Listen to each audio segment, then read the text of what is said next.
1 महीना कम है।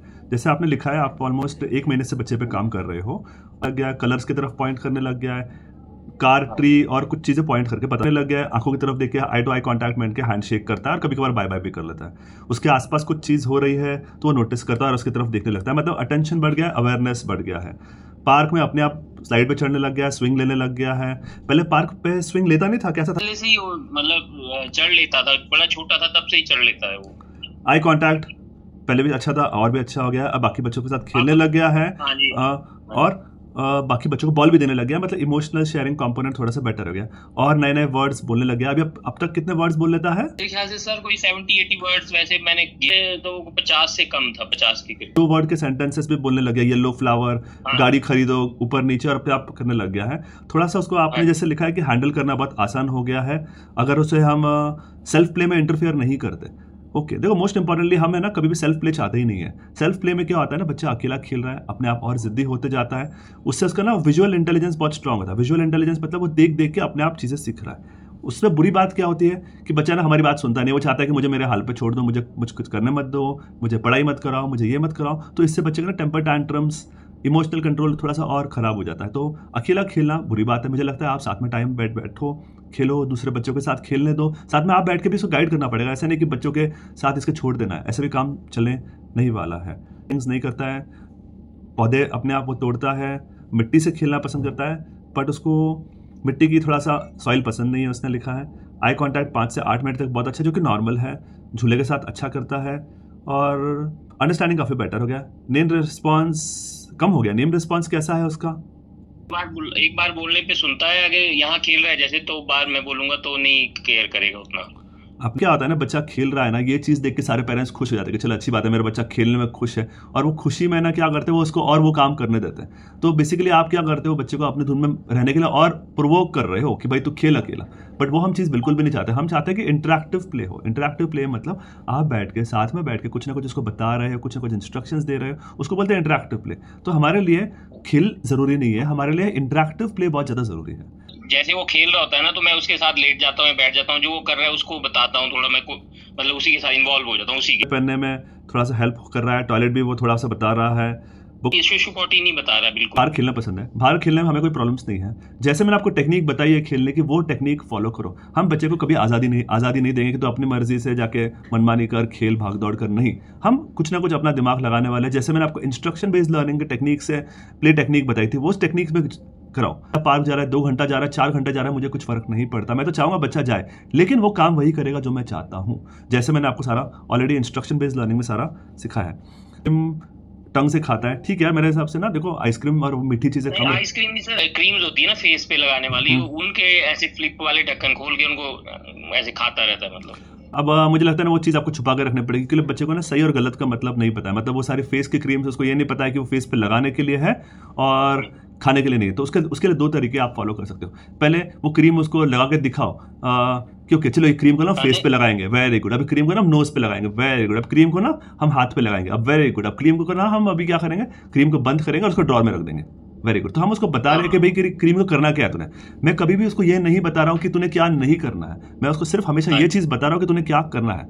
I hope ये कंसेप्ट क्लियर है आपको। एक बार आपने लिखा है कि पीछे से हक करता है और को बालों में सिर को डाल देता है, ठीक है। काफ़ी बच्चे थोड़ा सा उनको वो चीज़ पसंद है, तो आप क्या करोगे, आप उसको सीधा कर दोगे, आगे से हक करोगे, कोई दिक्कत नहीं है। हम कभी भी इसको ये नहीं बोल रहे कि ऐसे नहीं करना है, हम उसको हमेशा सही चीज़ करके दिखा रहे हैं, समझ रहे। क्योंकि बच्चे को नहीं का मतलब पता ही नहीं आज की डेट पे। उसको सिर्फ बच्चा है ना हमारी आदतों से सीखता है, मतलब हम जो करते हैं वो बच्चा सीखेगा। तो हम उसको हर बार आगे से लगा, वेरी गुड, पापा को 2 बार हक करें, वेरी गुड, चलो पापा को बाय बाय कर देंगे, वेरी गुड, काम खत्म। बात नहीं माने या जिस डायरेक्शन में नहीं ले जाए जिसमें चाहता है, तो वो बाल खींचता है हमारे और थप्पड़ मारता है। एग्जाम्पल, मतलब कि ग्राउंड में जाना है तो मैं उसको वापस ले जा रहा हूँ, या कोई ऐसा काम है जो नहीं करना है तो उसको लग रहा है कि मेरे मुताबिक नहीं जा रहा, उस तरफ नहीं जा रहा है, तो बाल खींचे। हाँ, मैं सोल्यूशन समझ गया। देखो काफी बार बच्चे ना पार्क से घर पे आना नहीं चाहते हैं, ये प्रॉब्लम्स आती है। तो फिर उसको आप बोलोगे चलो अभी हम 1 टाइम स्लाइड करेंगे, 2 टाइम स्लाइड करेंगे, वेरी गुड, अभी हम घर जाएंगे। तो आप उसको एवरी टाइम प्रिपेयर करोगे, अब तो ये लास्ट टाइम है, वेरी गुड, अभी यहाँ से हम घर जाएंगे और घर जाके हम खाना खाएंगे। तो आप उसको प्रिपेयर कर रहे हो कि मेंटली कि हम अगली एक्टिविटी क्या करने वाले हैं, समझ रहे हो? क्योंकि उसको पता ही नहीं, उसको तो दिमाग में एक ही, मेरे को तो पार्क में मम्मी पापा लेके नहीं जा रहे, तो उसको बोलेगा चलो वेरी गुड, इसके बाद हम ये करेंगे, उसके बाद हम ये करेंगे। तो आप मेंटली उसको प्रिपेयर कर रहे हो। इसको तो बोलते हैं एंटिसिपेटरी लर्निंग। एंटिसिपेटरी लर्निंग बहुत इंपॉर्टेंट चीज़ है बच्चे की आदतें तोड़ने के लिए।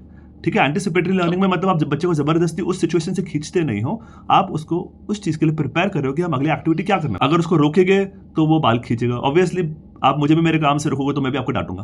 तो हमें कभी भी रोकना नहीं रहता, हमें चुपचाप है ना उसको दूसरे काम में डाइवर्ट कर देना पड़ता है। उसको टॉयज में डाइवर्ट करना, तो कुछ राइटिंग में कर दो, कुछ खाने वाली एक्टिविटी में कर दो, कोई भी एक्टिविटी में उसको चुपचाप डाइवर्ट कर देता है। वाह वाह देखो, अब आज हम अभी हम यहाँ से हम ये वाला काम करेंगे, वेरी गुड, देखो ये क्या है मेरे पास ये वाला खिलौना है, चलो हम अभी ये खेलते हैं, वेरी गुड। तो मैं चुपचाप उसको वहां से दूसरे काम पे डाइवर्ट कर दूंगा। तो ना बोलना तो मेरे को भी पसंद नहीं और आपको भी पसंद नहीं। मैं आपको बोलूंगा ये मत करो तो आप भी मेरे पर गुस्सा हो जाएगा, तू को होता कौन है मुझे बोलने वाला।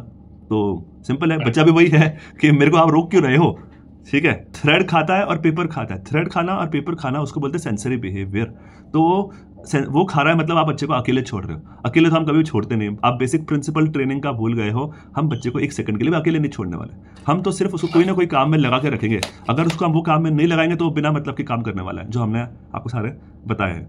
समटाइम्स वो सिर हिलाता है जब वो खुश होता है, ऐसे ऐसे सिर हिलाएगा। ठीक है, थोड़े बहुत बच्चे हिलाते हैं, हम उसको कंट्रोल नहीं कर सकते, लेकिन वो चलो धीरे धीरे विद टाइम वो अपने आप कम हो जाएगा। फिर अपने आप, आपने लिखा है कि कभी कभार अपने आप स्माइल कर रहा है। इसका मतलब क्या है? फिर से आप उसको अकेले छोड़ रहे हो। मतलब अकेले छोड़ रहे हो मतलब उसको बोलते हैं इंटेलिजेंस टेस्टिंग।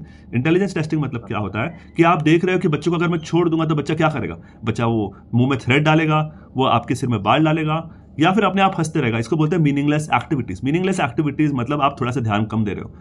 मेरा पर गोल आपके लिए बहुत सिंपल है, 100% इन्वॉल्वमेंट। 100% इन्वॉल्वमेंट रखोगे तो हमेशा रिजल्ट्स बेटर रहेंगे। Response is less to A B C D and other things. मतलब सर ऐसा था ना कि पहले जैसे एबीसीडी हम पूछते थे तो एबीसीडी बोलता था और मतलब सारा A for apple, B for ball और दो वर्ड्स भी बता देता, बॉल, बेबी, एजे, बीस।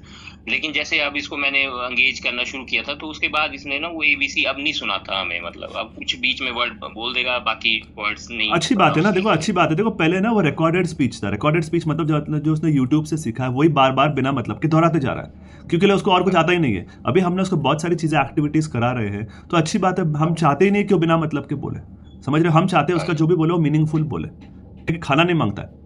चलो अब इतना एक महीने हम इतना एक्सपेक्ट नहीं करते। अभी हम चलो कम्युनिकेट करने लगेगा, अपनी नीड्स बताने लगेगा, इतना जल्दी नहीं आएगा, बट चलो शायद अगले 2-4 महीने में वो सारी चीजें आ जाएगी। अपने आप खाना खाने लग गया, लेकिन थोड़ा थोड़ा। पहले खाना नहीं खाता था, कैसे था? पहले तो हमने नोटिस नहीं किया ना सर। फिर अभी जैसे उसको सूखी रोटी रखते हैं तो वो उठा के मतलब खा लेता है। जैसे माल्टा देते हैं, एप्पल देते हैं तो वो खाता है। पानी भी गिलास से पी लेता है अपने आप। चलो बहुत अच्छी बात है। मतलब इसको बोलते हैं सेल्फ केयर बच्चे का सुधर गया। सेल्फ केयर में सुधर गया मतलब बच्चा अपने आप फ्रूट पी रहा है, अपने आप पानी पी रहा है, थोड़ा बहुत खाना खा लेता है, और किचन में रह के पानी की तरफ खड़ा हो जाता है, बोलता है, और आप उसकी तरफ देखने लगता है। पानी की तरफ देख रहा है ना, तो उसको दिखाओगे। कब दिखाओगे? देखो पानी चाहिए, पानी चाहिए, पानी चाहिए। जो भी उसको चीज नहीं सुनो, जो भी उसको चीज चाहिए रहेगी ना, आप वो चीज बोलोगे जानबूझकर। आप उसे ये नहीं पूछोगे क्या चाहिए, नहीं, आप उसे पूछोगे पानी चाहिए, पानी चाहिए, पानी चाहिए, ताकि वो अगले 2-4 दिन बाद, 5 दिन बाद वो बोल दे। देखो जैसे आपने बोला आपका बच्चा 50-70 वर्ड्स बोलता है। अगर बच्चा 50-70 वर्ड बोलता है तो वो 200 वर्ड्स भी बोल सकता है, समझ रहे हो?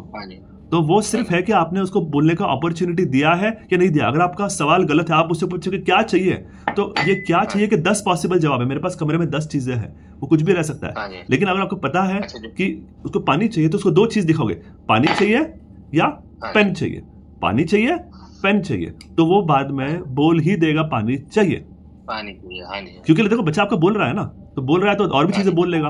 अब यही तरीका है कि बच्चे का जो मीनिंगलेस कम्युनिकेशन है उसको मीनिंगफुल कम्युनिकेशन में डालना। ट्रेनिंग के कंसेप्ट है, इंस्ट्रक्शन बेस्ड लर्निंग है, टच एंड टीच कंसेप्ट है। अगर वो आप अच्छे से टू द कोर फॉलो करोगे, आपके रिजल्ट्स हमेशा अच्छे रहेंगे, समझ रहे हो? ये टच एंड टीच वाला सर, मॉर्निंग में जैसे मैंने डोर हर बार टच करना, ट्री टच करना, तो वो अब बोलने लग पड़ा है डोर, और खुद ही टच करता है, मतलब फिंगर ले जाके ऐसे। अब तो दूर से भी ले जाने लग पड़ा फिंगर को ना। कि 15 दिन हुए ना सर, 15 मई से शुरू किया था, अभी 30 मई, 15 ही दिन हुए। हाँ जी, 15। बहुत मुझे तो ऐसा लगे हम नहीं कर पा रहे उस लेवल पे जैसे आपने बताया ना, क्योंकि फुल टाइम एंगेजमेंट बहुत मुश्किल हो जाती है। मैं उसको बाहर प्लांट्स को, जैसे तुलसी को पानी पुनी दिला देता हूँ, और प्लांट्स को पानी दिलाता हूँ, फिर पानी पूरे दिन में कितना टाइम दे रहे हो, और वाइफ कितना टाइम दे रही है? 3 घंटे दे देता हूँ। पहले तो मैं नहीं दे रहा था, पहले तो कहाँ हमने ऐसे खेलता रहता था, हम भी ध्यान नहीं देते। और इसकी माँ कितना टाइम? मम्मा तो फिर 1-2 ही घंटे दे रही। क्यों? कहाँ इतना बिजी क्यों है बच्चे की माँ? अब सर मैंने तो एक्चुअली छुट्टियां ले ली थी जॉब से ना, 15 दिन के लिए छुट्टियां ली, वोट किया। उनको छुट्टियां अब स्कूल में पढ़ने वाली हैं, तो उसने बोला मैं उस टाइम से कंटिन्यू करती हूँ। देखो एक बात हमेशा याद रखो, देखो माँ जितना टाइम देगी ना उतना बच्चे का सुधार होता है। जॉब के साथ खास तौर पे बच्चे जो बोल नहीं रहे, अटेंशन नहीं दे रहे, अपने आप अपने धुन में मस्त रहते हैं ना, जब तक माँ इन्वॉल्व नहीं होने लगे तब तक मैं भी कोई हेल्प नहीं कर सकता हूँ। देखो ये चीज ऐसा कुछ नहीं है कि अपने आप सुधरने वाली है, ऐसा कुछ नहीं है, अपने आप सुधरेगी, लेकिन अगर आप एफर्ट डालोगे ना सुधार और ज्यादा होगा। अब आप बच्चे को जल्दी सुधारना चाहते हो या धीरे सुधारना चाहते हो? जल्दी सर, जल्दी। वाइफ को ना जॉब से छुट्टी दिलाओ, कुछ नहीं होता है, बच्चे के आगे कोई चीज ज्यादा जरूरी नहीं है, समझ रहे हो? मेंटली उतना तैयार नहीं हो पा रहे, मैं तो बड़ा मतलब मेंटली तैयार, इसमें मेंटली तैयार क्या है? मैं तो सिर्फ बच्चे के साथ एक्टिविटीज करने बोल रहा हूँ, मैं थोड़ी उसके साथ उसको बोल रहा हूँ कि उसको ये करो। आज कुछ मैंने सारी एक्टिविटीज बताई है सेशन में, जो हमारा ट्रेनिंग सेशन होता है 5 घंटे का, उसमें सारी होम बेस्ड एक्टिविटीज ही है ना। ऐसे कौन सी एक्टिविटी जो कोई माँ नहीं करा सकती है?